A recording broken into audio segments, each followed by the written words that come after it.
gonna ask you about the Chicago mayor elect Brandon. Actually, I'm gonna ask you about it now, and I'll get to the longer story later because I remember I saw a few things where he was running against this tough on crime psychopath for the most part, and then you had like all these police officers in Chicago that said they will quit and resign. And by the way, still waiting.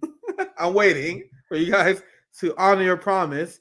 Because they were freaking out over his quote unquote progressive campaign promises and where he stand on criminal justice. And I try not to be too negative, but I can't help it because I've seen this pattern over and over again with black progressive mayor who then take over, like Quentin Lucas in Kansas City, and then they sell out real quick. So I'm asking you, you're the Chicago native. I'm not gonna also dole the mood on Lori Lightfoot losing because that's obviously I'm so happy she's gone. I'm so happy she's gone. God, what a clown. Not only was she just a terrible mayor, but she was a clown. Simple clown, very weak, had an absolute liar and hypocrite. But let's talk about the political situation here. So first, and let me say this: even if I don't have a lot of faith in Brandon Johnson or whatever, I can still take satisfaction in Lori Lightfoot losing. I feel that's still like, yeah, thank God she lost. But anyway, sorry, go ahead, kid. Well, I want Brandon Johnson to succeed. I want to see this really happen. I want to see him actually usher in a new Chicago, a better Chicago. Maybe we'll finally have a mayor that will do something.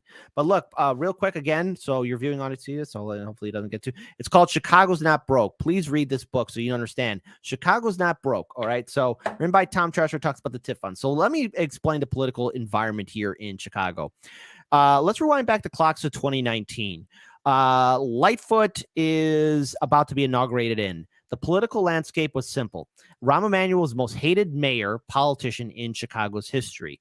And plus, Lightfoot was going up against Tony Prettwinkle, who had a regressive soda tax policy. At the end of the day, on the final day of election, Lightfoot ran in with 73% of the vote. Prettwinkle got about 19% of the vote. So Lightfoot flew in with so much love and support.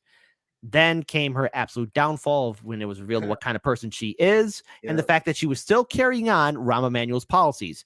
Schools were being shut down. Mental health facilities were not being reopened. There was lead still in our drinking water, still is, by the way. Real estate developers moving in and gentrifying Black and Latino neighborhoods on the South and West Side neighborhoods. Communities not being snowplowed. In fact, the last snowstorm we had, Lightfoot decided to be petty and say, oh, certain snowplows shouldn't go in certain neighborhoods because these neighborhoods were critical of her administration. So Lightfoot obviously hated, and when the runoff was happening, she only got 17% of the vote. Now let's talk about this race between Brandon Johnson and Paul Vallis. So it was 50-50 nail biter. You had Brandon Johnson getting 51% of the vote, Paul Vallis getting 49% of the vote. So can you tell us more about his opponent as well? Because I heard vague stuff about him. Like I'm not into Chicago politics like that, to be clear. I got the vague story. He the tough on crime right winger versus the progressive black up and coming quote unquote progressive. So here's the thing about Paul Vallis, and I have to say I'm pretty impressed because last election cycle in the last primary runoff, he was near dead last in 2019. This primary runoff, he was the front runner. So obviously he was doing his homework and building alliances with people who were critical of Lightfoot's administration. He has a track record of privatizing schools. He has a track record of being very close to Republican establishment folks, including being a supporter of Trump and getting some support from DeSantis. And yes, very tough on crime. So as you noticed, the numbers that I gave to you in regards to how the runoff or how the election turned out on April 4th, Brandon Johnson getting 51%, Paul Vallis getting 49%. There isn't a whole lot of love for either of the two candidates because people in this city is severely divided. And it has to deal with the aftermath of Lightfoot and how she ran this city to the ground. I mean, she gave a lot of federal funding and resources to the Chicago Police Department, used federal resources to pay off some of Chicago's city debt. And the thing is, with Brandon Johnson getting into office and so many of these Chicago police officers threatening to resign, he has been quoted and changing his policy in regards to how he was for defund the police to redefine the police. And then, of course, even being questioned about the police budget, he said, I'll make sure the police department gets not one penny less, that they'll still get their budget. Of course. So the thing is, and the reason why he's saying that too is, again, our job is to observe and give commentary on the political landscapes of our communities and our nation. Okay. And in Chicago, before the final election happened, Paul Vallas had the support of 23 Chicago City Council members. Brandon Johnson only had 13. So already going into office, he's going to have to deal with the city council, many of whom probably had deals waiting in wings for Paul Vallas to get in. He also has to contend with other people in higher echelons of power to contend with too. Senator Dick Durbin, United States Senator Dick Durbin from Illinois, endorsed and supported Paul Vallas. Arnie Duncan, who was with the Obama administration, endorsed Paul Vallas. There were a lot of high-profile people who supported Paul Vallas, including big business.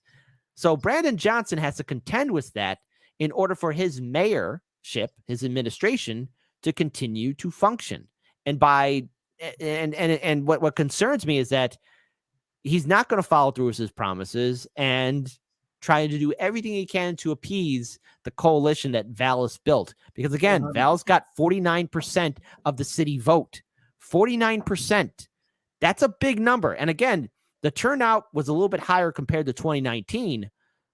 But I fear that Brandon Johnson, with his political landscape and what Lightfoot has done in regards to not changing anything, he might be toothless. And supposedly he does have support of CTU, but if he, again, has to contend with CTU or the CPD, I believe that the CPD will overcome CTU. CTU being Chicago Teachers Union and CPD being the Chicago Police Department. So I don't like this guy already. Look at this headline. I saw on a private call, Mayor-elect Brandon Johnson pitches Biden 2024 Chicago convention. Yeah, hey, by the way, so when the Democratic convention comes here to Chicago, we might see history repeat itself. Hey, that'll be fun.